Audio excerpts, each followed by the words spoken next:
algunos conocimientos que tenemos gracias a la labor que tenemos en la Fiscalía y también a los estudios que venimos realizando a nivel de la universidad, a nivel también enseñando en la universidad, donde se aprende bastante del alumnado. El día de hoy nos toca justamente presentar el tema respecto a lo que es la investigación preparatoria formalizada.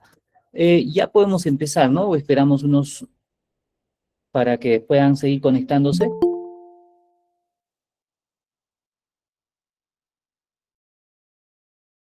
Ya. A ver, mientras presentamos, hacemos la presentación, ¿ya? Un par de minutos.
A ver, para ir probando.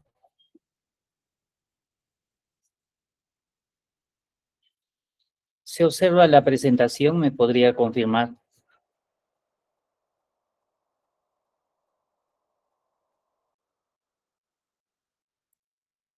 Sí, ¿no? Ok,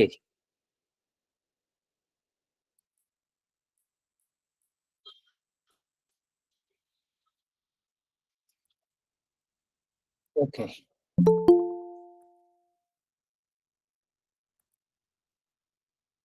Bueno, empezamos entonces con el tema que tenemos preparado para el día de hoy, el cual es la formalización y continuación de la investigación preparatoria, que es una etapa de en en nuestro nuevo modelo procesal penal peruano que tenemos. Está dividido la etapa las etapas, se ha dividido por etapas propiamente lo que tenemos, la etapa de investigación preparatoria, la etapa intermedia y la etapa de juzgamiento. De estas tres etapas que tenemos, el día de hoy vamos a hablar respecto a la etapa de investigación preparatoria. El mismo tiene dos subetapas, los mismos son las diligencias preliminares y la investigación formalizada. Y para continuar haciendo contexto, vamos a especificar propiamente el punto de hoy, es la investigación formalizada. Para realizar la investigación formalizada propiamente hay una subetapa anterior, el cual es las diligencias preliminares o actualmente llamada también la investigación preliminar. Entonces, para llegar a una investigación preliminar propiamente han debido realizarse diligencias preliminares, diligencias urgentes y necesarias, ¿no? Y ya cuando estamos en la investigación preparatoria, pasamos a lo que son los actos de investigación. Nuestro nuevo modelo procesal penal peruano los considera como actos de investigación una vez que exista la formalización de investigación preparatoria propiamente. Durante estas dos etapas, tanto en la etapa de diligencias preliminares y la investigación formalizada, lo que un fiscal va a buscar son las fuentes de información. Estas fuentes de información va a ser para poder realizar una decisión propiamente. En la etapa preliminar, el fiscal tiene el señorío, la conducción propiamente de una investigación. ¿Para qué? Para que el mismo fiscal pueda realizar un archivo, ya sea liminalmente o en la etapa una vez concluida la investigación preliminar. Entonces, es muy importante esta subetapa, del cual es las diligencias preliminares. Si vemos propiamente en una investigación formalizada, vamos a continuar buscando esas fuentes de información que requerimos. ¿De dónde vamos a buscar esa fuente de información? Propiamente, las fuentes de información nos sirven ¿para qué? Para reconstruir un hecho, ¿no? Reconstruir un hecho que ha sucedido, un hecho que ha pasado, un hecho que tenga relevancia jurídica, un hecho que sea de relevancia jurídica, además que sea de relevancia penal. ¿Qué es lo que tenemos que buscar en estas dos etapas? Testigos, toda vez que estas personas son las que nos van a dar una información ya que han presenciado el evento. Nos van a poder dar una información valiosa sobre lo sucedido, sobre lo ocurrido, lo que han podido percibir a través de sus sentidos. Sus testimonios van a ser crucial durante la investigación y obviamente si es que llegamos a una etapa de juicio. ¿Quiénes más? Propiamente vamos a realizar, seguramente en la investigación preliminar, vamos a poder recabar lo que son los famosos objetos. Y de estos objetos físicos nos sirven ¿para qué? Para revelar información relevante, acontecimientos que han podido ocurrir a través de estos objetos, ¿no? Por ejemplo, si encontramos un cuchillo en una escena de crimen, en este cuchillo seguramente vamos a buscarlo primero, es si existe o no existe una huella. Entonces, esa huella, ¿quién es el que nos va a facilitar propiamente? El perito. Entonces, los peritos van a ser los expertos en diversas áreas que ofrecen sus conocimientos para evaluar hechos, evidencias en un caso legal, van a hacer también su opinión técnica que en un futuro, si es que llegamos a juicio, van a influir en el resultado del proceso judicial. Entonces, también vamos a recabar lo que son los documentos, en este caso, que van a tener que registrar y van a servir como evidencia para un caso propiamente, ¿no? ¿Qué tipo de documentos existen? Acá hemos mencionado algunos, contratos, informes, pueden ser actualmente las cámaras de vigilancia, los videos de seguridad, ¿no? Inclusive publicaciones por el medio, por ejemplo, ahora Google Meet, TikTok, WhatsApp u otras informaciones que tenemos actualmente. La prueba digital es muy importante que va a ser aplicada. Todo ello, ¿dónde lo vamos a recabar propiamente? Tanto en diligencias preliminares y en las diligencias de investigación preparatoria. Como ya hemos mencionado, los objetos también son parte de ello. Bueno, vamos a seguir avanzando dentro de ello. Ahora propiamente nos vamos a centralizar en la formalización de investigación preparatoria. En esa disposición de formalización de investigación preparatoria, ¿cuáles son? ¿Por qué es importante esta etapa?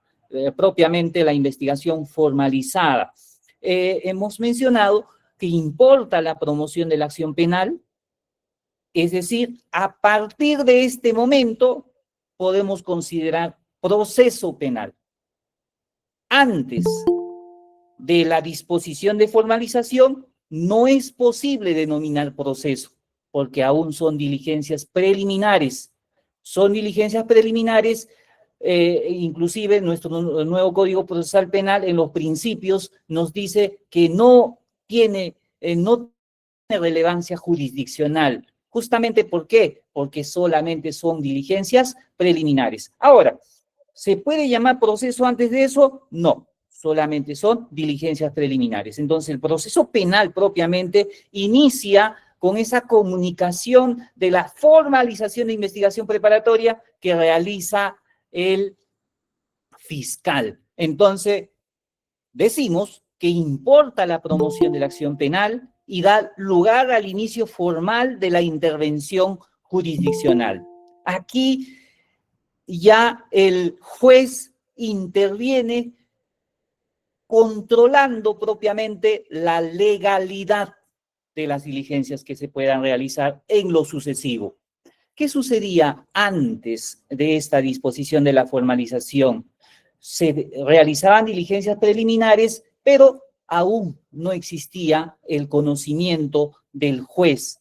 Pero hay algunas acciones que se pueden realizar, ¿no? Tutela de derechos, control de plazos y todo, pero tienen que ser a solicitud de parte. Durante la etapa de investigación preparatoria, actualmente, con las modificatorias, inclusive el juez puede hacer controles de oficio. ¿En qué casos? Cuando existe prisión preventiva, cuando existe comparecencia con restricciones. El juez cada 6 meses tiene la obligatoriedad de poder verificar si es aún necesaria dicha prisión, dicha comparecencia con restricciones, porque propiamente están afectando los derechos de las personas, ¿no? En este caso, el investigado. También decimos, se requiere la disposición de formalización de continuación e investigación preparatoria para dictar las medidas coercitivas graves. ¿Cuáles son esas medidas coercitivas graves? Uno de ellos, la prisión preventiva, la comparecencia con restricciones, el arresto domiciliario, y ojalá que ahora impongan o ya se empiece a realizar también el grillete electrónico, en este caso como una medida también que afectará gravemente a las personas, por el cual tiene que existir sí o sí una formalización de investigación preparatoria para que se pueda recién afectar esos derechos fundamentales de la persona, ¿no? La libertad de locomoción, la libertad ambulatoria de las personas que van a poder realizar. También los efectos propiamente de la formalización de investigación preparatoria suspende la prescripción, ¿no? Una vez formalizada, se suspende la prescripción. Actualmente ha habido una modificatoria, dentro de ello la ley 31.751, en el cual dice la suspensión no podrá ser más de 1 año. Entonces, ¿qué significa si utilizamos esta ley Soto también denominada? ¿Qué sucede en este caso si un hecho tiene una pena de 3 años, ¿no? Por la suspensión va a tener que prescribir máximo 3 más ese año. Es decir, en 4 años podríamos tener un hecho prescrito. A ver, ¿qué es lo que nos ha dicho en este caso la Corte Suprema? Nos habla respecto al plazo extraordinario. Debería de ser un plazo extraordinario. Vamos con el ejemplo anterior. En la ley Soto decíamos que un caso prescribe 3 años la pena, veamos en este caso que sea una prescripción extraordinaria, porque ha habido participación y se ha formalizado y todo ello. Entonces va a ser 3 años más medio, sería 4 años y medio. 4 años y medio más 1 año de la ley Soto significa que en 5 años y medio va a dar por prescrita un hecho. Es decir, así dure todo el juicio, imaginemos que pueda durar más allá de 5 años y medio, pues no va a alcanzar, porque probablemente lleguemos pueden llegar los casos, sabemos, hasta la Suprema, y mientras llegue todo ello, los plazos van a ser totalmente cortos, ¿no? Literalmente, actualmente el Código Procesal Penal establece esta ley 31.751, que puede ser una herramienta muy importante para los abogados litigantes, ¿no? Pero, por otro lado, el Ministerio Público, avalándose en los acuerdos plenarios que tenemos, lo que se busca o su interpretación por este lado va a ser una prescripción extraordinaria. Y dice, ¿cuánto tiempo debe ser esa suspensión? Dice, otro plazo extraordinario. Vamos al ejemplo anterior. En el ejemplo anterior decíamos que un caso de 3 años de pena privativa de libertad va a tener un plazo, una prescripción extraordinaria que sería de 4 años y 6 meses. Ese sería el plazo extraordinario. Ahora le tendríamos que sumar a eso, ¿cuánto? 4 años más 6 meses.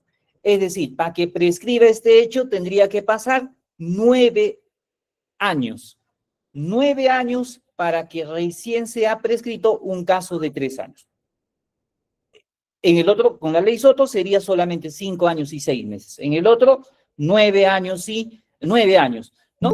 Entonces, viendo para ambos lados, los abogados seguramente optarían por la ley Soto para hacer una interpretación, en este caso, restrictiva y también conforme lo que dice el Código Procesal Penal. En cambio, el Ministerio Público, avalándose en los acuerdos plenarios, seguramente va a utilizar la suspensión de los acuerdos plenarios, en este caso que sería el plazo extraordinario. Entonces, es uno de los efectos que tiene propiamente la etapa o la formalización de investigación preparatoria. Uno de los efectos. El otro efecto es el archivo de las actuaciones. El sobreseimiento solo puede ser dictado por el juez de investigación preparatoria.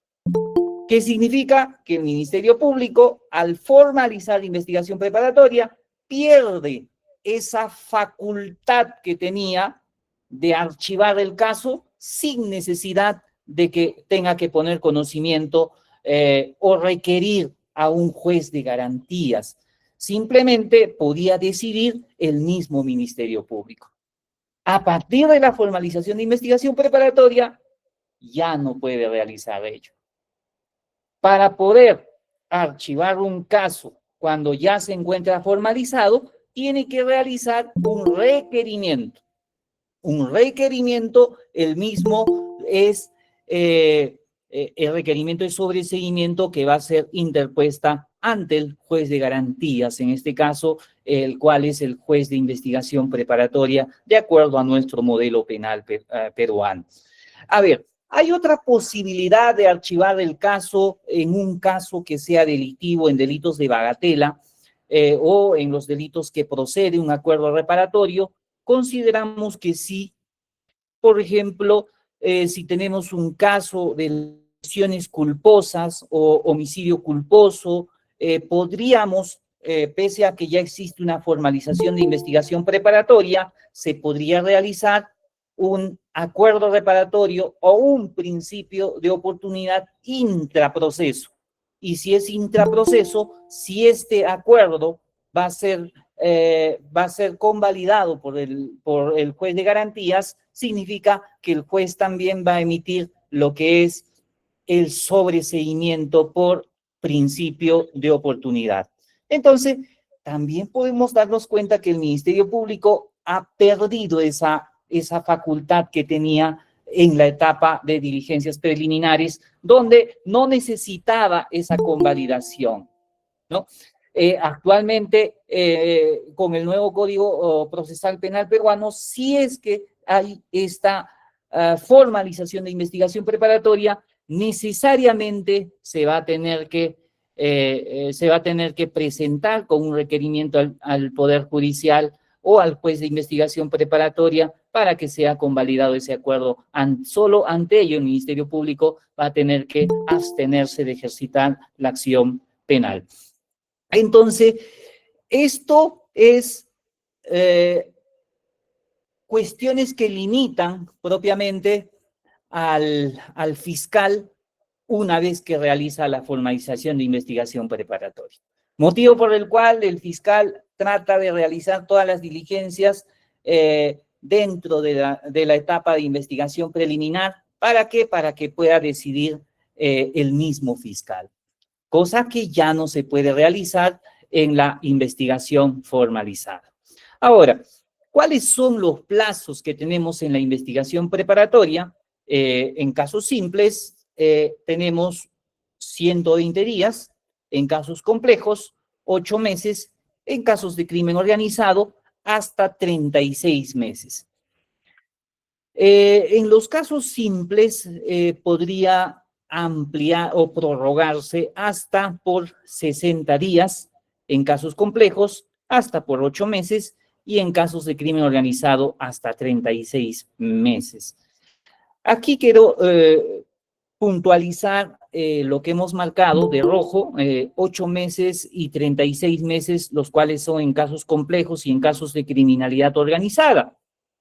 En estos dos supuestos, el fiscal ya no puede realizar una prórroga, como sí puede realizar en un proceso simple los 60 días.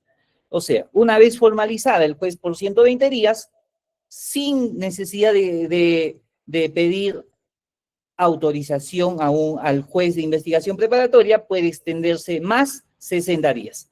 Ahora, en caso de los procesos complejos, su investigación puede ser hasta 8 meses, pero para prorrogar por otros 8 meses más, el Ministerio Público, el fiscal, tiene que realizar un requerimiento judicial y el juez de control, el juez de garantías, realiza y puede otorgar hasta 8 meses, dependiendo en este caso, dependiendo si efectivamente existe esa complejidad de la formalización de la etapa, de esa investigación propiamente, si existe esa complejidad.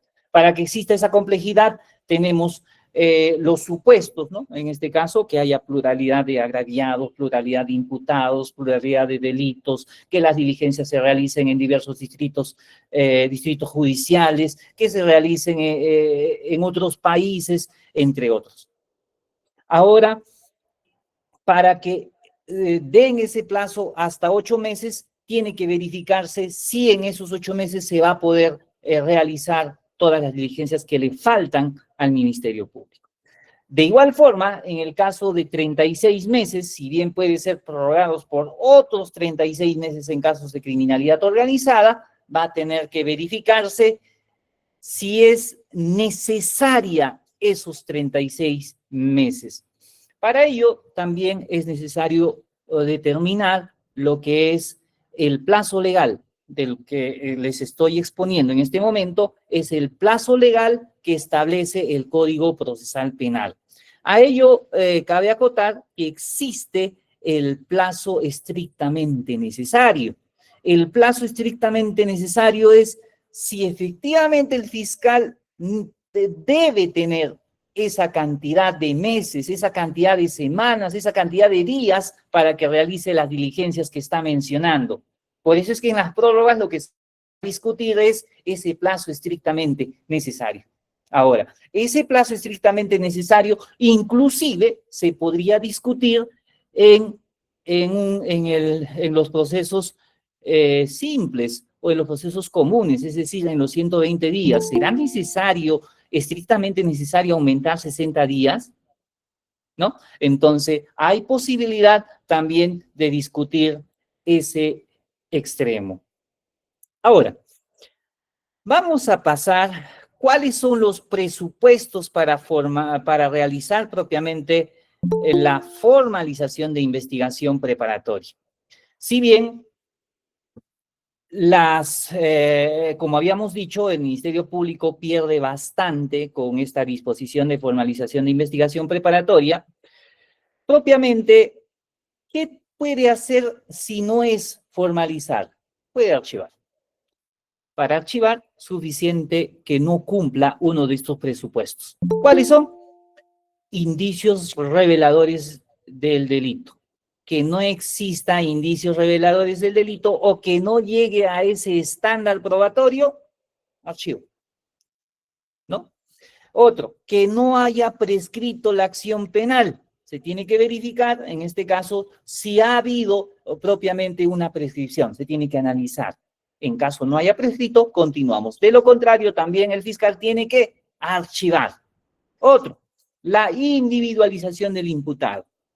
Una investigación preliminar no se requiere propiamente que exista el responsable, ¿no? Suficiente, me sustrajo una persona que tenía una capucha.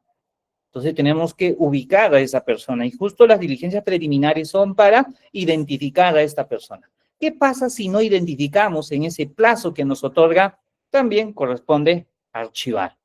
Entonces, el otro, se hayan satisfecho los requisitos de procedibilidad. En este caso, hay delitos que tienen un requisito sine qua non, ¿no? Dentro de la dogmática penal, en esos delitos, si es que si no se ha satisfecho esos requisitos, no va a ser posible que se formalice la investigación preparatoria, ¿no?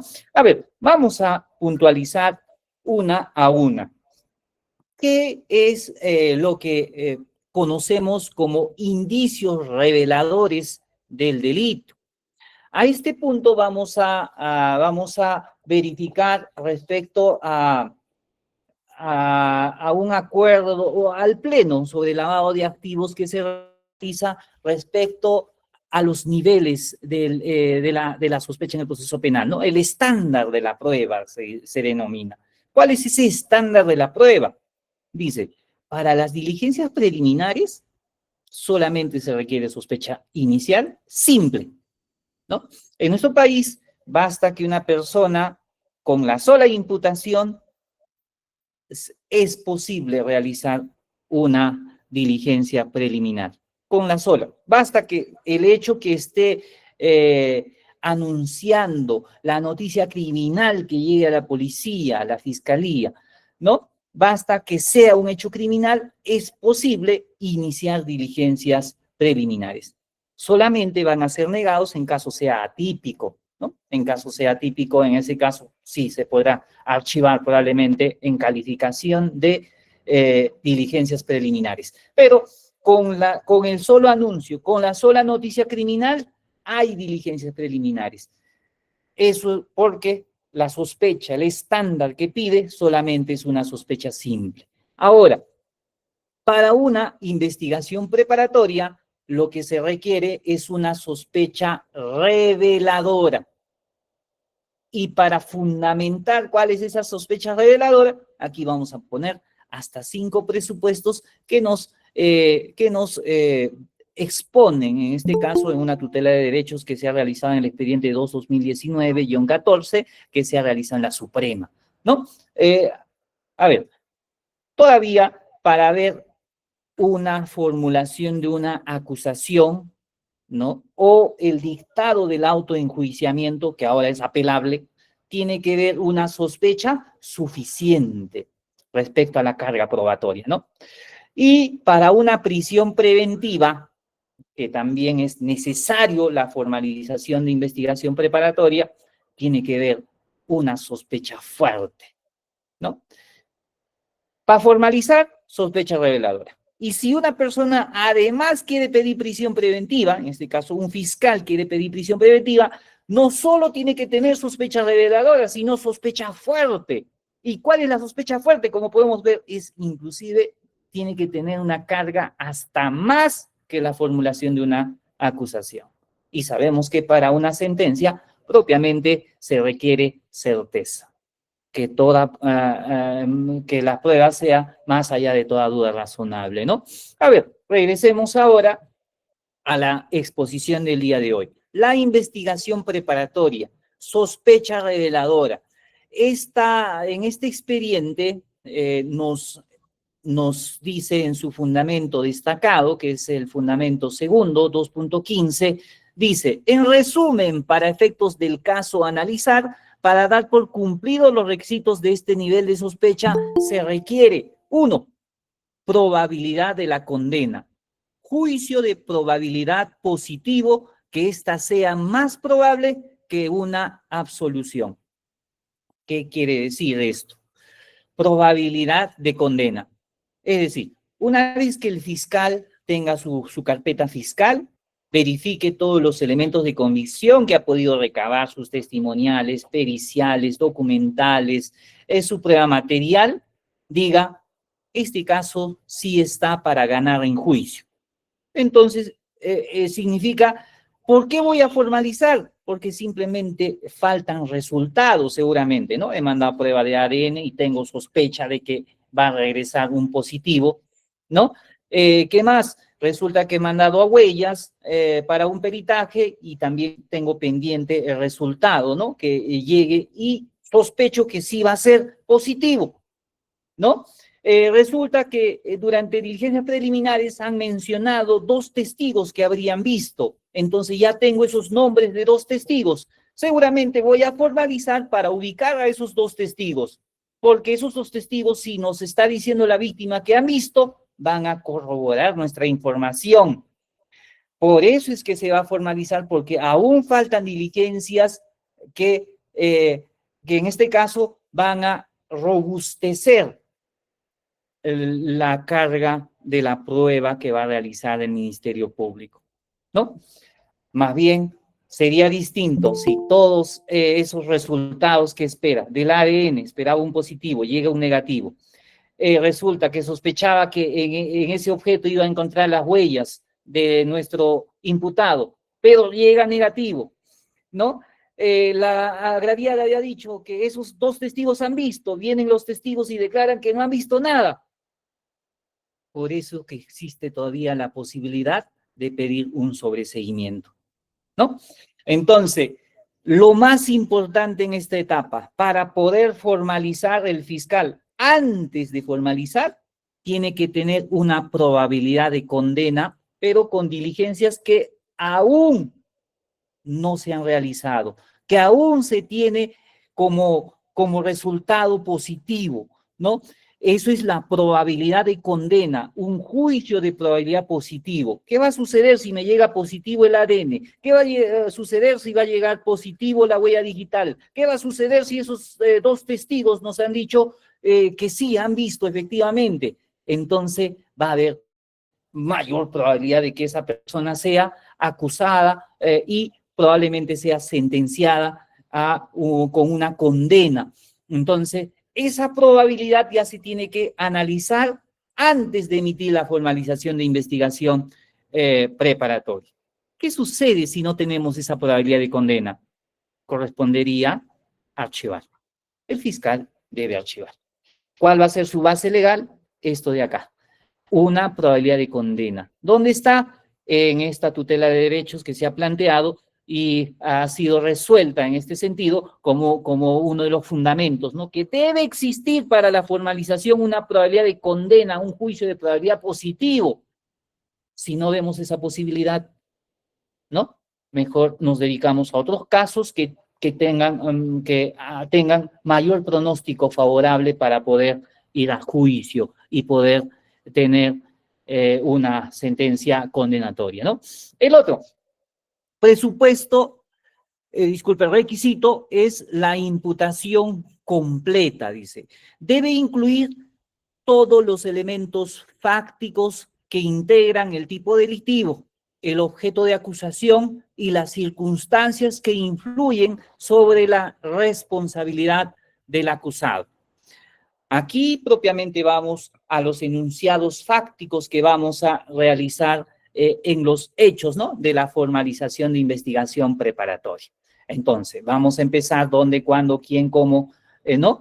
Porque estas preguntas que necesitamos para realizar el fundamento fáctico de la formalización de investigación preparatoria tienen que estar orientados a que sí existe responsabilidad, uno, que sea delito, y el otro, que ese delito lo haya cometido contra la persona que vamos a formalizar la investigación preparatoria.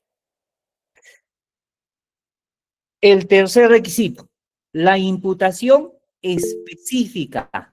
Debe permitir conocer con precisión cuáles son las acciones o expresiones que se consideran delictivas, ¿no? Aquí tenemos que enunciar en la fundamentación fáctica qué es lo que realizó la persona que va a ser formalizada con una investigación preparatoria, ¿no? A ver, si vemos a un delito de lesiones, por ejemplo, Juan golpeó con un puñete en el pómulo derecho de José. Tiene que estar de forma específica. Tenemos que tener de forma específica. La siguiente dice, no debe ser necesariamente exhaustivo. ¿Qué significa? Que puedo decir, Juan golpeó en la mejilla derecha o Juan golpeó en el rostro de José. ¿Es suficiente para formalizar? Consideramos que sí es suficiente. ¿Por qué? Durante la investigación preparatoria, por la progresividad, ¿no? Por la progresividad del hecho, aún se va a poder seguir precisando. ¿Qué es lo que se va a precisar en este caso? Si bien hemos formalizado, Juan le golpeó con un puñete en el rostro a José, rostro todavía es muy genérico. Rostro, pero ¿qué parte del rostro? Justamente la formalización de investigación preparatoria nos va a precisar qué parte del rostro. Podría ser inclusive nariz, ojo, porque está dentro del rostro, o en la mejilla, derecha, izquierda, parte orbitaria, la parte ¿no? de la quijada, o no sé. Entonces, justamente esa etapa va a ser para poder precisar aún los hechos. Inclusive esos hechos todavía podemos seguir tejiendo, ¿no? Al momento de realizar la acusación. Pero durante la formalización de investigación preparatoria, entonces tiene que ver esa imputación específica propiamente. A ver, podríamos decir, por ejemplo, en un delito de usurpación, ¿no? Han usurpado 4 hectáreas aproximadamente. Para una acusación ya no va a ser aproximadamente, porque seguramente durante esa formalización se va a determinar cuántas hectáreas son exactamente. Entonces ahí seguramente nos van a decir 4 hectáreas, punto 3, 4 hectáreas y 1000 metros, no sé. Entonces tiene que ser ya algo exacto. Es por eso que durante la formalización de investigación preparatoria todavía no puede ser necesariamente exhaustivo. Esa es la posibilidad que nos da en este caso. Otro, los hechos deben delimitarse y los elementos de convicción deben señalar en la acusación. Aquí vemos la carga de la prueba, ¿no? Propiamente tenemos que detallar cuáles son los elementos de convicción que propiamente van a sustentar esa formalización de investigación preparatoria. Entonces, estos 5 son los requisitos propiamente para decir que existe esa sospecha reveladora. Si no hay sospecha reveladora, corresponde el archivo. Entonces, un fiscal podría archivar un caso simplemente por falta de indicios reveladores del delito. Porque, ¿en qué estándar se quedó su investigación? Con diligencias preliminares. ¿Cuál podría ser esta? La sola imputación. La sola imputación no va a generar propiamente una sospecha reveladora, a menos que exista otros elementos periféricos, ¿no? Como en el delito de violación sexual. En el delito de violación sexual, generalmente, porque es un delito clandestino, tenemos a una sola víctima. Y es la sola declaración de esa víctima que puede generar inclusive hasta una cadena perpetua. Pero esa declaración de esa víctima tiene que estar corroborado con la prueba periférica, ¿no? Peritaje psicológico, en este caso el reconocimiento médico legal, la indemnidad sexual, tal vez el peritaje psicológico, entre otras pruebas que podría generarse viendo cada caso en específico. Este es entonces el primer presupuesto para la formalización de investigación preparatoria, que exista indicios reveladores. Si no hay eso, archivo. ¿Cuál es el siguiente presupuesto? La no prescripción de la acción penal. Se tiene que verificar justamente previo a la formalización de investigación preparatoria que no haya prescrito la acción penal. Existe dos tipos de prescripción. Vemos que existe una prescripción ordinaria y una prescripción extraordinaria. Cuando hablamos de prescripción ordinaria, de acuerdo a la norma, prescriben los hechos al extremo máximo de la pena prevista para ese tipo penal, ¿no? Acá hemos puesto un ejemplo con el delito de daños, que el delito de daños, el extremo máximo de la pena es 3. Entonces, una prescripción ordinaria va a ser una vez que ha llegado, que ha superado esos 3 años para realizar propiamente la acción penal, o en este caso la formalización de investigación preparatoria. Esa es una prescripción ordinaria, ¿no? ¿Cuál es la prescripción extraordinaria? En la prescripción extraordinaria lo que se va a buscar es ver y examinar propiamente el extremo máximo de la pena más una mitad. Es decir, 3 años más una mitad, mitad de 3 es 1 año y 6 meses. Entonces, 3 años más 1 año y 6 meses va a ser 4 años y 6 meses. Es el tiempo que va a servir para la prescripción. ¿Qué sucede, por ejemplo, si la fiscalía conoce un hecho que ya tiene un plazo, por ejemplo, ¿no? de este delito de daños y justamente estamos en 4 años? Si bien ha habido la figura de la interrupción por el conocimiento de la fiscalía, entonces, ¿qué es lo que va a suceder? 4 años, solamente nos va a quedar 6 meses para investigar. Si aplicamos la ley Soto, tendríamos 1 año más 6 meses para investigar, para la etapa intermedia y para llegar propiamente a juzgamiento, ¿no? Los plazos se vuelven cortos. Si es que nos alcanza el tiempo, ese caso probablemente, si es que llega a prescribir durante la formalización de investigación preparatoria, pues justo en esta etapa los abogados pueden interponer las excepciones, y una de las excepciones es la excepción de la prescripción, ¿no? Entonces, es posible, si aplicamos la ley Soto. Y si aplicamos los acuerdos plenarios, y que también han sido reconocidos en el Acuerdo Plenario 1/2023, ¿qué es lo que podríamos ver? Si bien había pasado 4 años, más 6 meses, tendríamos aún más 4 años y 6 meses, o sea, tendríamos 5 años todavía para investigar la etapa intermedia, el juzgamiento y la doble instancia, ¿no? Que habría la posibilidad. Por eso es que la Fiscalía propiamente la Corte Suprema, a través de ese acuerdo plenario, consideran que es razonable ese plazo. Pero la interpretación de un abogado seguramente va a decir, la ley es 1 año nada más, ¿no? La prescripción solamente es 1 año y existe la ley Soto. Inclusive podrían decir, no toda la vida se puede perseguir investigando a una persona, porque los plazos, inclusive la Corte Interamericana también ha fijado, ¿no? Debe existir reparación por tantos años de investigación, y esa forma de reparación también se ha reconocido en el Acuerdo Plenario 1/2023, con los beneficios y los descuentos que corresponden.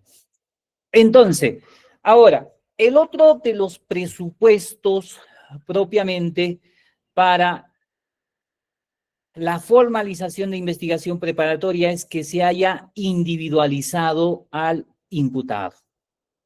Entonces, las diligencias preliminares, como habíamos mencionado anteriormente, van a estar dirigidos para poder individualizar al imputado. Pero, ¿qué es propiamente la individualización? ¿Qué pasa si una persona, y hay varias personas, que no está inscrito en el RENIEC? ¿Estará correctamente individualizado? ¿No? A ello existe el Acuerdo Plenario 7/2006. ¿Qué nos dice en este acuerdo plenario? ¿No? En ese contexto, hasta antes de la emisión de este acuerdo plenario, muchas de estas causas eran resueltas de oficio como cuestión previa.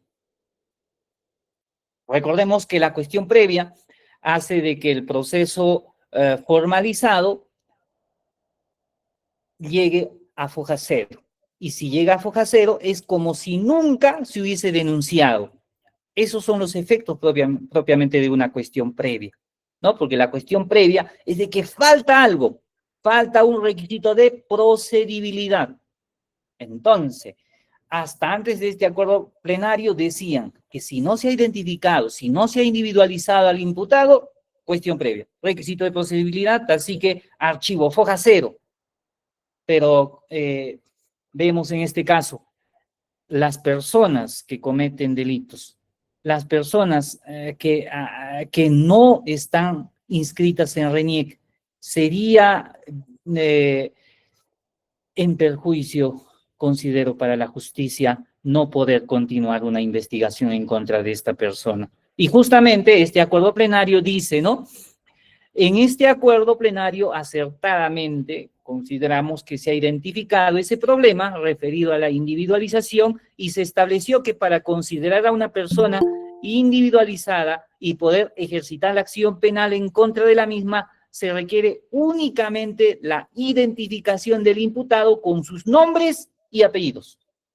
Ah, ya, o sea, ya no es necesario buscar en ficha RENIEC, buscar en la base de datos de RENIEC, buscar el sistema AFIS, ¿no? Que normalmente se realizaba.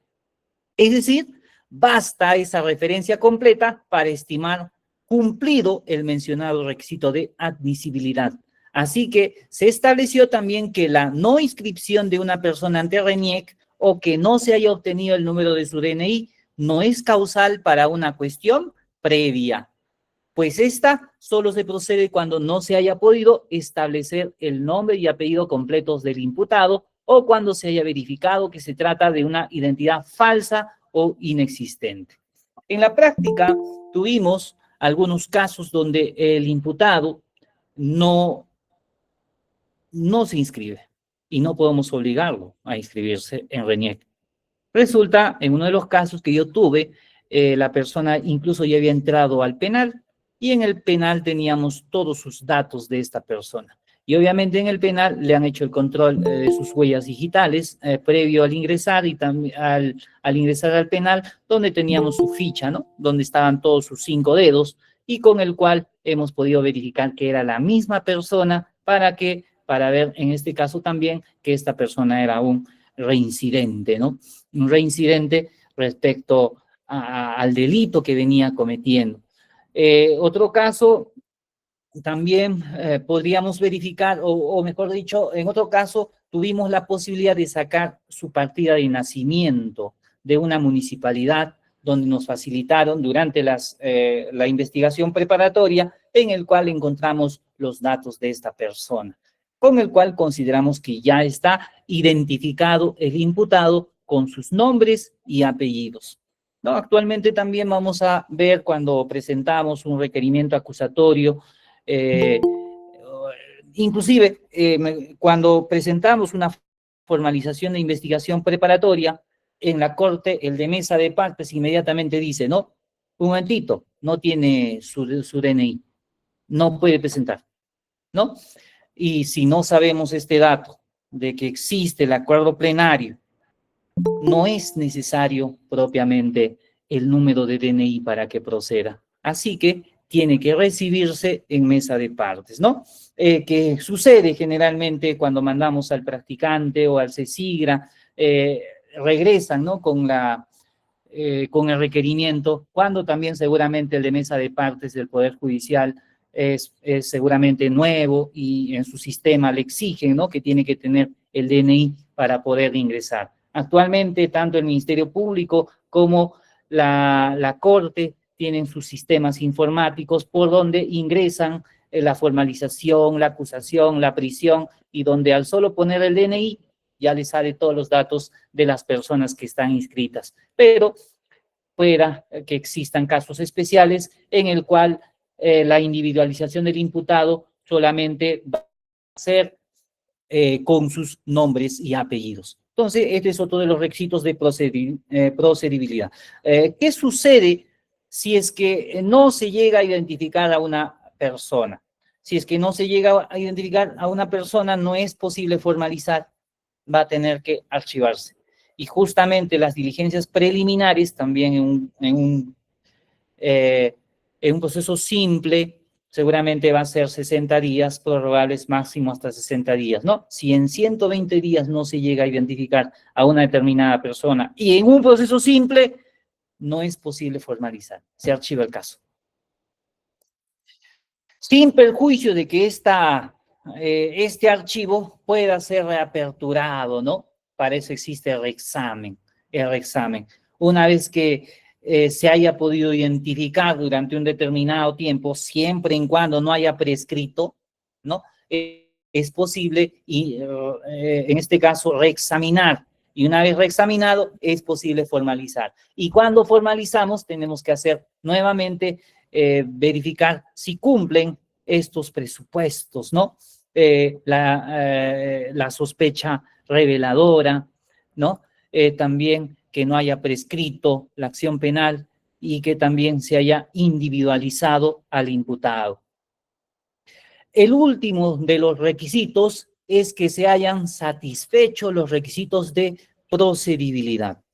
Habíamos mencionado qué es lo que sucede si falta un requisito de procedibilidad. Nuevamente vamos a la figura que hemos estado mencionando, la cuestión previa. Entonces, la cuestión previa, para que no sea fundada, porque una vez formalizado, los abogados de la defensa pueden poner una cuestión previa. Entonces, para evitar ello, ya que esa posibilidad no puede realizar el fiscal tiene que calificar antes de formalizar su investigación preparatoria. Si hay una posibilidad en ese delito, un requisito de procedibilidad. Hay delitos especiales que tienen requisitos de procedibilidad. Los delitos, en este caso vamos a mencionar a los delitos relacionados con el sistema financiero, por ejemplo, ahí se requiere previamente un informe técnico de la Superintendencia de Banca y Seguros. Ese es propiamente el informe que va a permitir que el Ministerio Público pueda continuar con la formalización de investigación preparatoria. También en los delitos contra la propiedad industrial, también se requiere un informe técnico respectivo, que lo da en este caso Indecopi, con el cual va a poder el fiscal continuar con la formalización de investigación preparatoria, ¿no? Ahora, propiamente por el tipo de delito, también existen algunos delitos como el delito de libramiento indebido, que requiere que exista un protesto o la constancia de la falta de fondos o autorización expedida por la entidad competente. Es decir, cuando una persona va, presenta su cheque al banco y en el banco le dicen no hay fondos en esta cuenta, o no, ¿qué es lo que tiene que suceder? Tiene que haber un sello, una firma, la persona que está realizando esa observación, propiamente ese sería el protesto. ¿Qué pasa si solamente se devuelve el cheque y te dicen que no hay dinero, no hay fondos y denunciamos por falta de ese sellito? Significa que no existiría el requisito de procedibilidad. En los delitos de omisión de asistencia familiar y en algunos otros delitos existe también lo que es la notificación con apercibimiento expreso de acudir a la vía penal, ¿no? Anteriormente, en los juzgados de paz letrados simplemente le ponían bajo el apercibimiento de ley, ¿no? Muy genérico. En este caso, acudir a la vía penal, y generalmente ahora ya creo que es ya casi por unanimidad, todos los juzgados ponen, ¿no? Bajo el apercibimiento de remitirse copias al Ministerio Público a fin de ser denunciado por el delito de omisión de asistencia familiar, ¿no? Que son también los requisitos de procedibilidad que podrían estar sucediendo. Y entre otros, ¿no? Que hubieron, por ejemplo, en los delitos contra los medios ambientales, pero ante ello, en el 2003, si mal recuerdo, el Acuerdo Plenario 5, 2023, dice que no es un requisito de procedibilidad el informe técnico que emiten en este caso, ¿no? La CERFOR y otras instituciones propiamente que demoraban demasiado y eso impedía a que continúe la formalización de investigación preparatoria en esos delitos. Ahora vamos a continuar con el contenido de la disposición de formalización de investigación preparatoria. Como habíamos dicho, para formalizar tiene que existir el nombre del imputado. Ese nombre tiene que tener un nombre completo, ¿no? Nombre de pila y sus apellidos respectivos. También se tiene que describir los hechos con su tipificación específica. Hechos, tipificación específica. Esos hechos tienen que adecuarse a ese tipo penal, a cada uno de los elementos de ese tipo penal. El fiscal podrá, si fuera el caso, consignar tipificaciones alternativas al hecho objeto de investigación, indicando los motivos de esa calificación. O sea, tiene que haber un fundamento en caso de que exista tipificaciones alternativas. Porque un hecho podría, ¿no? Podría adecuarse a dos tipos penales y podríamos considerar que en este caso son alternativos, a menos que exista algunos principios, ¿no? Que permitan en este caso el principio de subsunción, el principio de especialidad, entre otros, que podrían hacer de que no haya tipificaciones alternativas, sino solamente una tipificación porque se lo absorbe o por especialidad, ¿no? Que solamente es un tipo penal. Pero, bueno, en la práctica lo que vemos, una formalización o una acusación que tenga tipificaciones alternativas o subsidiarias, en este caso, debilita su formalización o su acusación, ¿no? Bueno, durante la formalización, como habíamos dicho, esto todavía es posible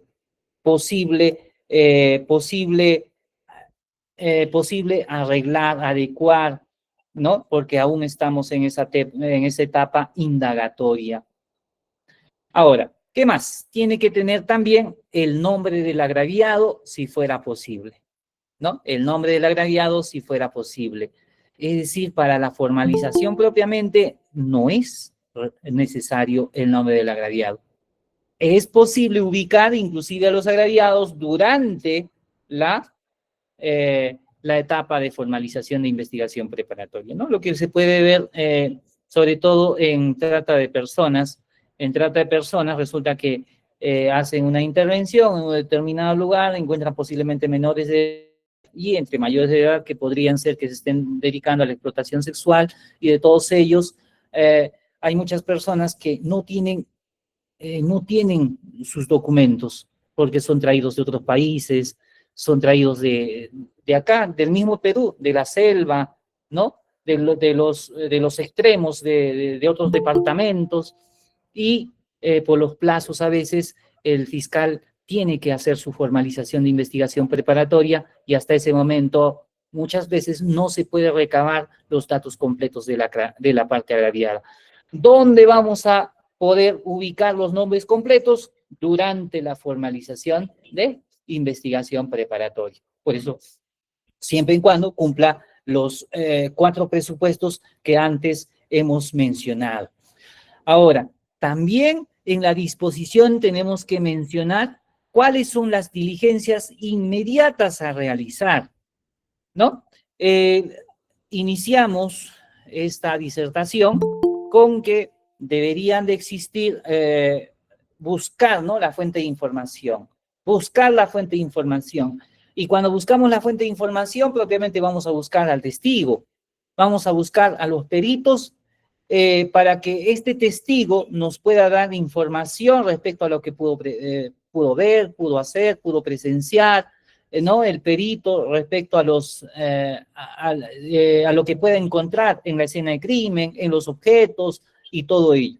A ver, si bien durante las diligencias preliminares ya se van a recabar todas las diligencias urgentes y necesarias, durante la etapa de investigación preparatoria propiamente se realizan los actos de investigación.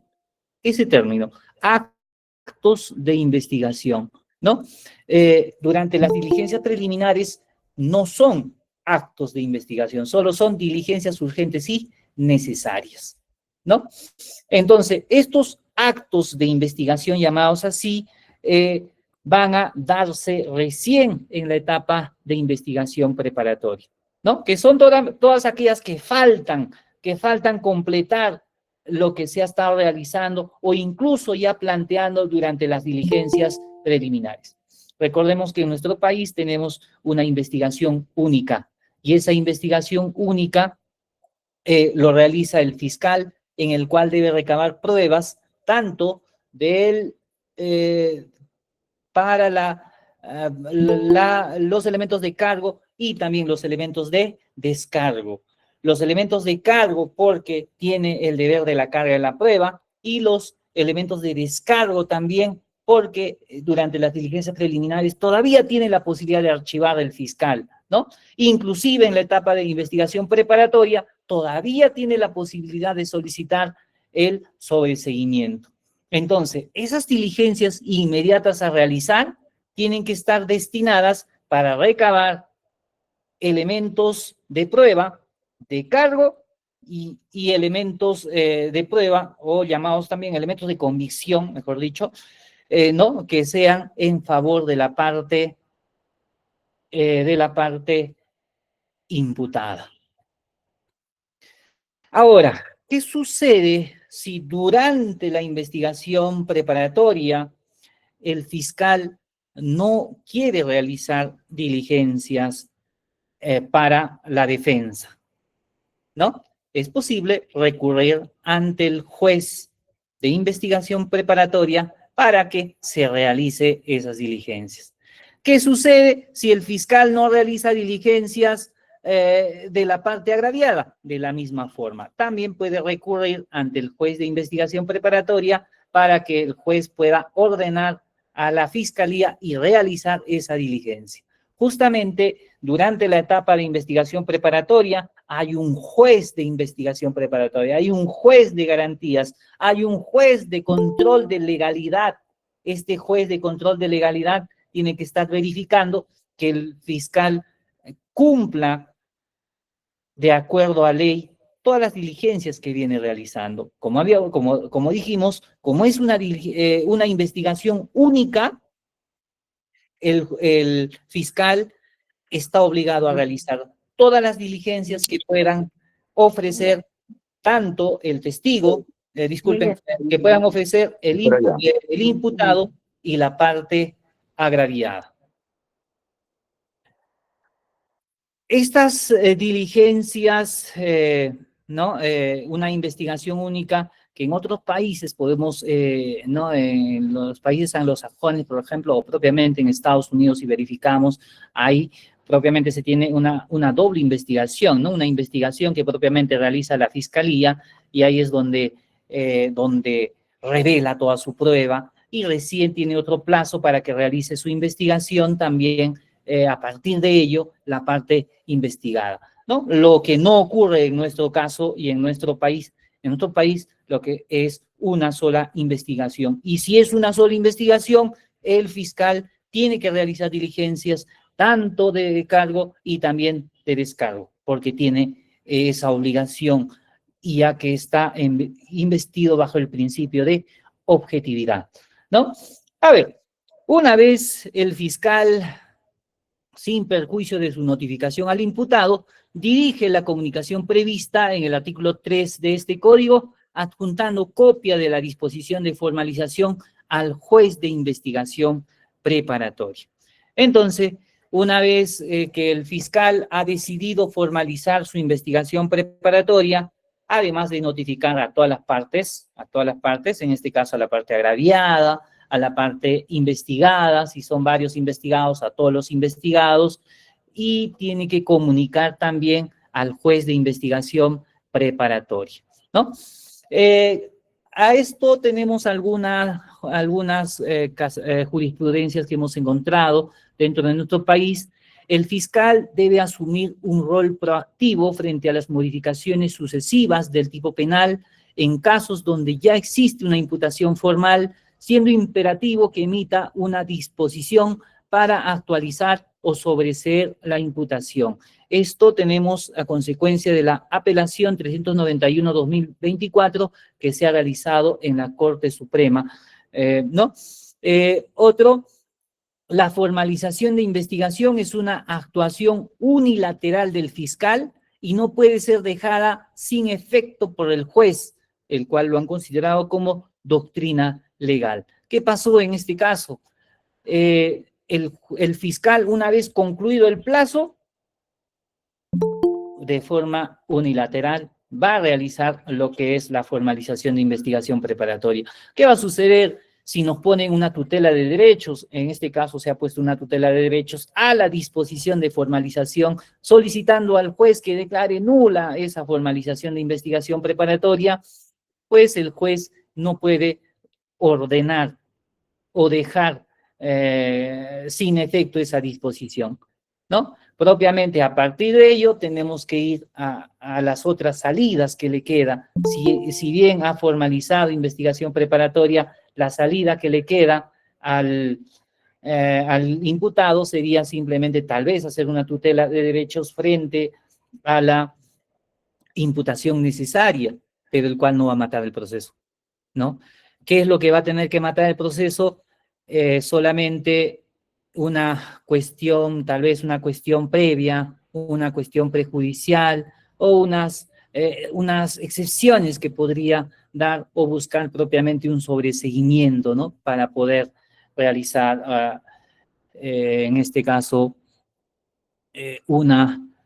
anular esa formalización, como se ha dicho, no sería posible. No es posible entonces. Otro, la interpretación, los alcances y el marco de protección sobre la tutela de derechos. ¿Qué tanto puede afectar una tutela de derechos a una formalización de investigación preparatoria? A ello hemos hecho algunos análisis dentro de qué es lo que puede realizar la tutela de derechos. Antes de ello, tal vez es necesario precisar lo que podemos verificar en el artículo 337, dónde están las diligencias de la investigación preparatoria, ¿no? El fiscal realizará las diligencias de investigación que considere pertinentes, útiles dentro de los límites de ley haya. Las diligencias propiamente tienen que ser, ¿no? Útiles, conducentes, pertinentes, ¿no? Solo los elementos de convicción que si incumplen esta conducencia, utilidad o necesariedad podría ser rechazada. De lo contrario, va a tener que ser admitida y realizar las diligencias. Hemos visto también en este caso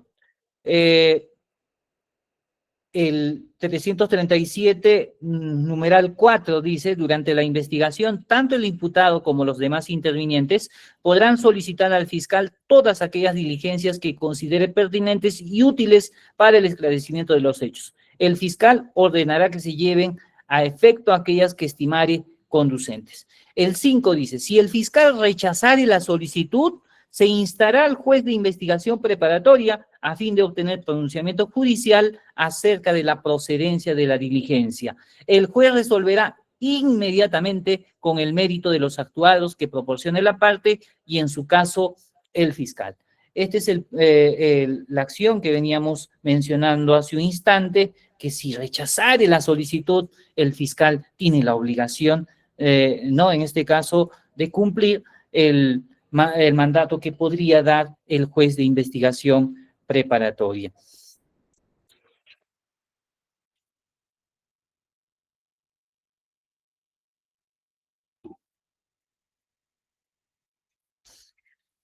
Ahora, también esta formalización de investigación preparatoria con la modificatoria, el que propiamente tiene la dirección jurídica de la investigación preliminar es el fiscal y la parte operativa está a cargo de la Policía Nacional del Perú. Pero en la etapa de formalización de investigación preparatoria, la dirección de la investigación, así únicamente, dirección de la investigación lo tiene el fiscal. Ahora sí, en esta etapa puede el fiscal poder delegar a la policía para que realice diligencias. Puede, y en este caso ya es facultativo. En la etapa de investigación preliminar, actualmente el señorío de la conducción operativa de la investigación lo tiene la policía. Pero durante la formalización de la investigación, todas esas facultades nuevamente lo recupera la Fiscalía para poder realizar la dirección de la investigación preparatoria. Ahora, vamos a hacer un pequeño análisis a lo que les venía mencionando respecto a la tutela de derechos y la disposición de formalización de investigación preparatoria. Hemos dicho que la tutela de derechos propiamente protege los derechos del imputado, todos los derechos que se encuentran en el artículo 71 del Código Procesal Penal. Propiamente también, además de ello, no solo los derechos que están en el artículo 71, sino también las garantías y derechos constitucionales que se encuentran, no propiamente en el artículo 2 de la Constitución, en el artículo 139 y otras normas que pueden existir. Propiamente decimos también es de aplicación residual. Si es residual significa solo si no existen mecanismos procesales para discutir lo afectado, procede una tutela de derechos, ¿no? ¿Qué existen paralelamente que podrían también afectar derechos de los imputados, ¿no? Por ejemplo, que esté excediéndose de plazo el fiscal, afecta el plazo razonable de la investigación. Entonces podríamos poner ante ello un control de plazo y no una tutela de derechos. También, por ejemplo, los reexámenes.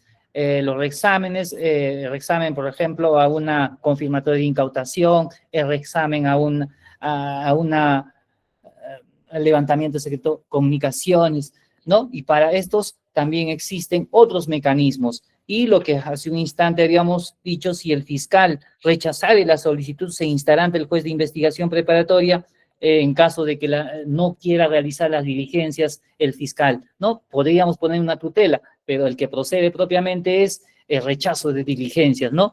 Que también tiene su nombre propio. A ver, en todos los demás casos procede una tutela de derechos. Entonces, esta tutela de derechos va a proteger los siguientes derechos y obviamente va a tener que realizarse previo una audiencia, ¿no? Esta audiencia propiamente va a proceder en los siguientes, conocimiento de los cargos incriminatorios e información de los derechos, ¿no? Si es que no se le ha puesto conocimiento de los cargos incriminatorios, va a ser procedente una tutela. El conocimiento de las causas de detención, porque ha sido detenido, ¿no?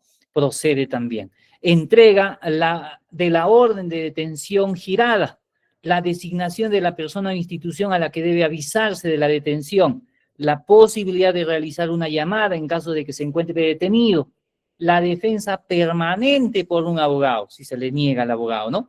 La posibilidad de entrevistarse en forma privada con su abogado, la abstención de declarar o la declaración voluntaria, la presencia del abogado defensor en la declaración y de todas las diligencias que requieran su concurso, no ser objeto de medios coactivos, intimidatorios o contrarios a la dignidad, ni ser sometido a técnicas o métodos que induzcan o alteren la libre voluntad, no sufrir medidas limitativas indebidas o restricciones ilegales, ser examinado por un médico legista o por otro profesional de la salud cuando el estado de salud así lo requiera. Podemos verificar que en todos estos supuestos va a ser procedente una tutela de derechos. ¿Cuál es esa finalidad? La finalidad propiamente esencial de esta audiencia es la protección y el resguardo de los derechos del imputado. Su iniciativa le corresponde propiamente a su defensa, ¿no? ¿Quién va a plantear ello? El abogado de la defensa del imputado. Los límites. ¿Se puede cuestionar la disposición de formalización con una tutela de derechos? Ya hemos respondido hace un instante a esta interrogante. ¿Podríamos cuestionar la formalización? Este acuerdo plenario que nos dice la imposibilidad de cuestionarse vía tutela jurisdiccional la disposición anotada por las siguientes razones. Dice, 1, se trata de un acto unilateral del fiscal que no puede ser dejada sin efecto por el juez. Otro, no corresponde en nuestro código un sistema de control de los presupuestos jurídicos materiales en sede de investigación penal preparatoria. Ante ello, entonces, la tutela de derechos no va a proceder frente a la formalización de investigación preparatoria, porque alguna vez se ha planteado, ¿no? A ver, también verificamos quién tiene propiamente la dirección de la investigación. El fiscal conduce jurídicamente la investigación preparatoria, ¿no? Formalizada la investigación preparatoria, el Ministerio Público podrá requerir a la Policía Nacional del Perú para que con su apoyo actúe investigaciones complementarias. Entonces, todavía hay posibilidad para requerir a la policía para que realice sus diligencias durante la formalización de investigación preparatoria. ¿Qué pasa si un caso puede tener también un plazo suplementario? En este plazo suplementario, si bien es cierto, también lo puede hacer el fiscal, la pregunta es, ¿se podría realizar en la policía? El plazo suplementario, recordemos que se va a generar cuando el fiscal pide sobreseimiento y este sobreseimiento es declarado inadmisible toda vez que, según el debate de la audiencia, el juez advierte que faltan diligencias. Entonces, se devuelve la investigación para que el fiscal realice más diligencias y probablemente sean las que esté planteando el agraviado, ¿no? En ese caso, el fiscal va a tener que realizar todas esas diligencias. Ahora, a esas diligencias me refiero. ¿Podría realizarse en sede policial? No, de acuerdo a cómo está diseñado actualmente nuestra norma, considero que sí, ¿no? Es una posición. Pero podemos ver que en la formalización de investigación preparatoria, el Ministerio Público puede realizar de por sí todas las diligencias complementarias durante la etapa de investigación preparatoria y también en el plazo suplementario en caso exista. Para la práctica de los actos de investigación puede requerir la colaboración de las autoridades y funcionarios públicos. Resulta que el Ministerio Público, hay órganos de apoyo, ¿no? Que son los que están obligados a apoyar al Ministerio Público. ¿Quiénes están obligados propiamente? La policía, a sus diversos órganos que tiene, o unidades, departamentos que tiene la policía, ¿no? Sobre todo investigación, los peritos, porque hay bastantes peritos en la OFICRI, ¿no? La Oficina de Criminalística que tiene la Policía Nacional del Perú, donde se pueden encontrar peritos que están obligados a realizar diligencias para el Ministerio Público. ¿Quiénes más están obligados? También están obligados en este caso la medicina legal y ciencias forenses, los cuales tienen que cooperar con el Ministerio Público para que realicen las diligencias. Ahora, hay algunas instituciones que no están propiamente obligadas, como por ejemplo las universidades, ¿no? Simplemente tienen apoyos siempre en cuando puedan realizar esas diligencias. Los colegios profesionales no están obligados, pero podrían colaborar. Inclusive las entidades privadas pueden colaborar al Ministerio Público, sobre todo en este caso para realizar lo que son las pericias, ¿no? ¿Por qué? Porque propiamente las pericias y todo ello demandan un gasto y ese gasto a veces debería de ser realizado por las entidades estatales, ¿no?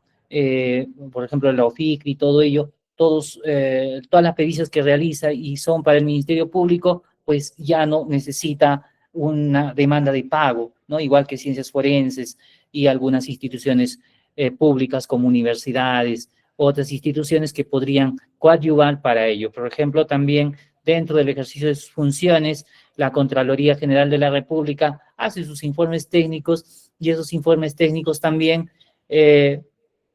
solamente van a ser para esa investigación. El fiscal no puede pedirles a ellos, ¿no? Como para que realicen una pericia, porque ellos dentro del ámbito de sus funciones solamente realizan esas pericias y solo son para esos casos, ¿no? Que también apoyan de cierta forma al Ministerio Público. Entonces, la dirección de la investigación propiamente está a cargo del fiscal. La etapa de investigación preparatoria sigue siendo el director de esta etapa, el Ministerio Público, a través de sus fiscales, ¿no? El juez, ¿qué función propiamente cumple en esta etapa? La función del juez de investigación preparatoria, en este caso, es ser controlador de la legalidad, ser un juez de garantías, ¿no? A ver, dentro de esas funciones podemos ver en el artículo 323 las funciones del juez de investigación preparatoria. Corresponde, dice, a esta etapa del juez de investigación preparatoria realizar a requerimiento del fiscal o a solicitud de las demás partes los actos procesales que expresamente autoriza este código.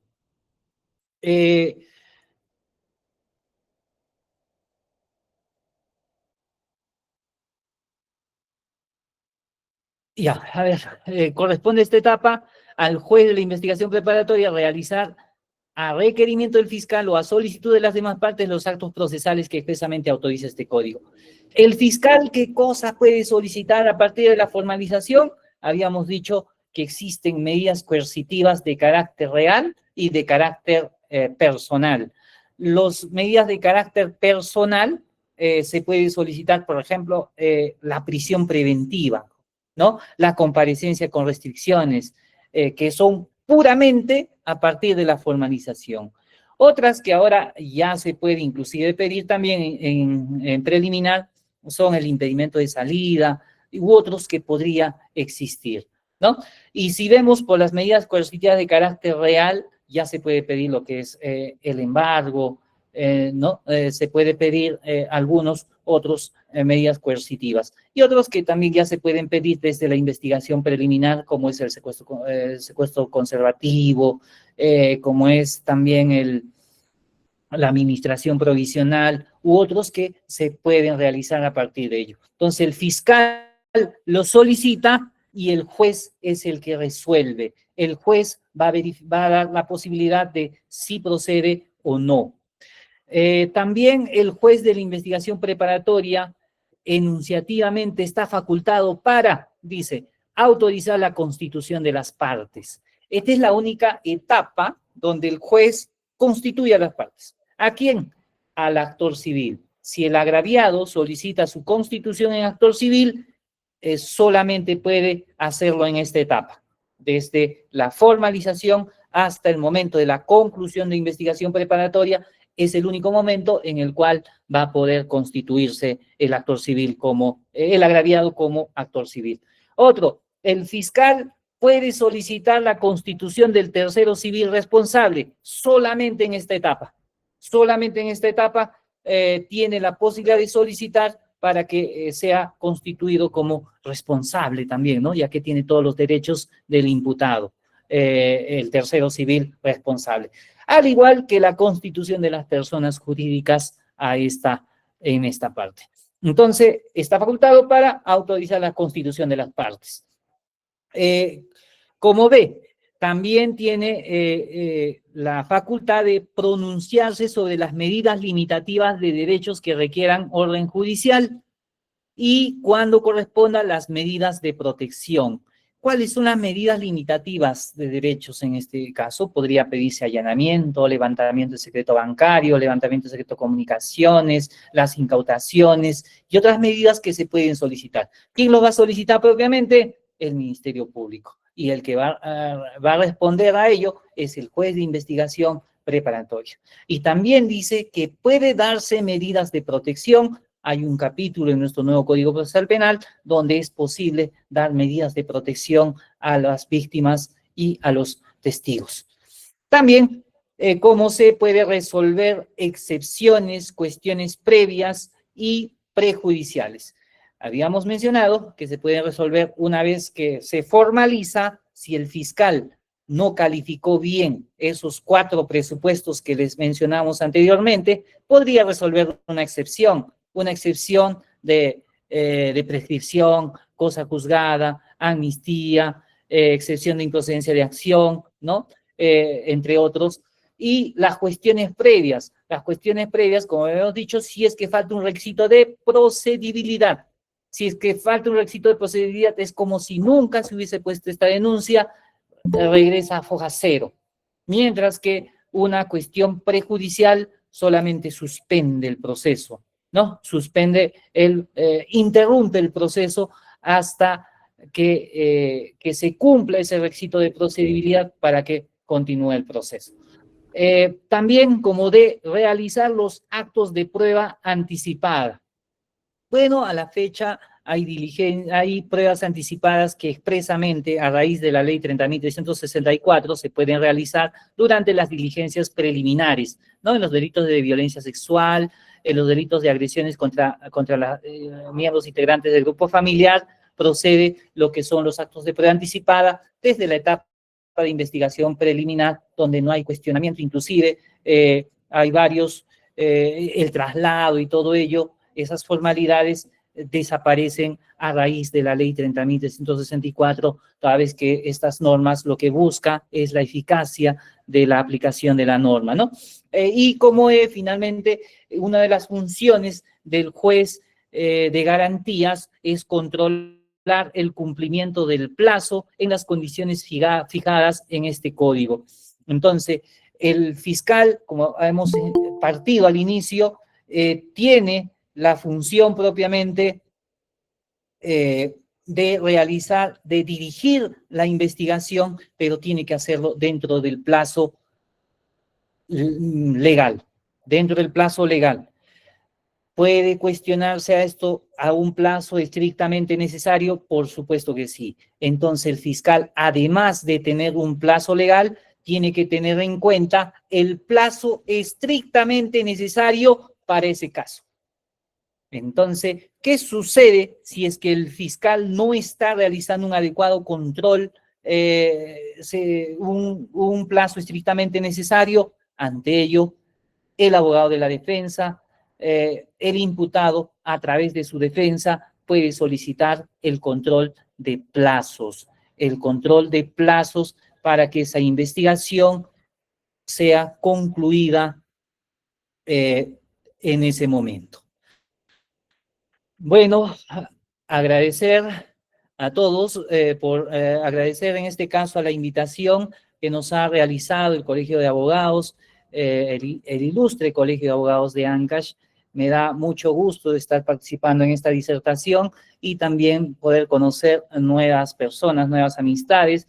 Estamos predispuestos para poder responder a todas las preguntas en estos minutos que nos quedan para poder absolver y también tal vez tener comentarios por parte de ustedes, cómo se está aplicando el nuevo Código Procesal Penal en Ancash. Qué gusto para poder participar en esta disertación. A ver, si tenemos preguntas, nos pueden apoyar, si nos leen preguntas para que podamos contestar. Gracias.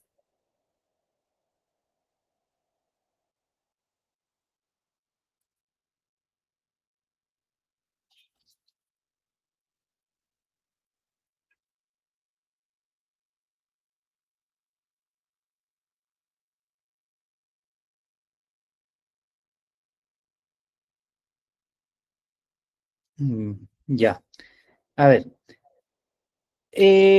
Si bien el fiscal puede hacer una formalización por un delito A, ¿no? Imaginemos, ¿no? El fiscal formaliza su investigación por el delito de robo agravado y resulta que eh, el hecho fue de que le arrancharon su billetera a una dama y resultado de ello, lo que se tenía como respuesta es de que si tenía o no tenía días de incapacidad y eh, como todavía no había un resultado de su certificado médico legal, pues el fiscal ha formalizado investigación por el delito de robo agravado. Pero resulta que durante las diligencias de la investigación preparatoria llega el certificado médico legal 0 días. Peritaje psicológico no tiene afectación emocional ni siquiera reacción ansiosa situacional. Simplemente no hay indicadores de afectación emocional.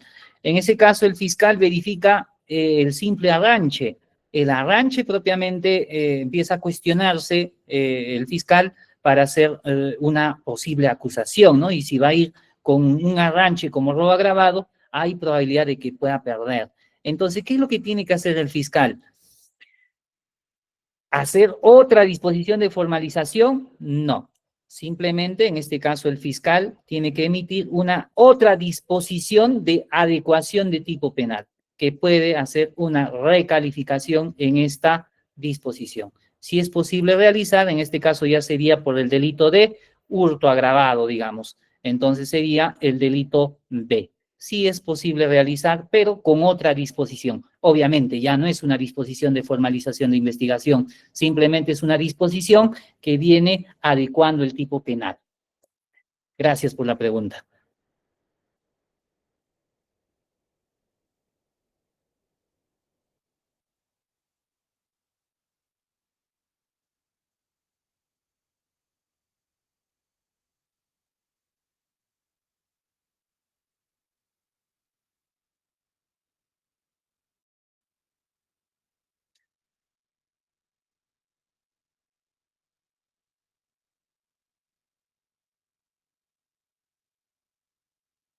Ya.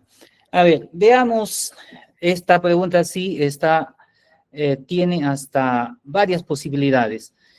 Vamos, el hecho uno. Resulta que el hecho uno, por ejemplo, sea, a ver,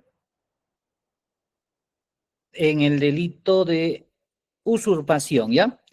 Resulta que a una persona le usurpan el día 1 de enero del 2025, el 1 de enero. Y resulta que el fiscal, como ha habido flagrancia aparentemente, formaliza la investigación dentro de las 48 horas. Es decir, el 3 de enero ya formalizó investigación preparatoria. Y resulta que el 4 de enero nuevamente parte del mismo terreno vuelven a afectar. 4 de enero. ¿Y quiénes son? Las mismas personas. Listo, sería el hecho 2. Eh, el fiscal puede juntar estos dos casos, se llama la figura de acumulación. Acumulación. En este caso, habría una posibilidad de acumulación porque a pesar de que son dos hechos distintos, pero podemos ver que existe conexidad de los hechos. Y si hay conexidad de los hechos, sí es posible acumular. Ahora, ¿desde cuándo se va a contar la formalización de investigación preparatoria? Desde la primera fecha, desde la primera fecha. Eso sería lo único que va a poder afectar, ¿no? El plazo nada más. Ahora, ¿qué sucede si es un hecho que no es conexo? Si es que no existe la conexidad, no va a poder juntarse. Va a tener que ser un hecho independiente. Y si es un hecho independiente, también su formalización va a ser desde ese momento que formalice el hecho 2. Entonces, acá tenemos dos posibilidades. Si es que hay conexidad, sí es posible juntar los hechos y la formalización se va a contar a partir de la primera fecha o la única, ¿no? Porque es el momento de la formalización, la siguiente solamente ya es una disposición de acumulación de procesos y que el mismo se va a poner conocimiento al juez de investigación, ¿no? Eso sería la respuesta. Gracias.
Agradecido con todos. Agradecido con Muchas todo. gracias. Hasta pronto. Gracias, hasta pronto. Gracias, doctor.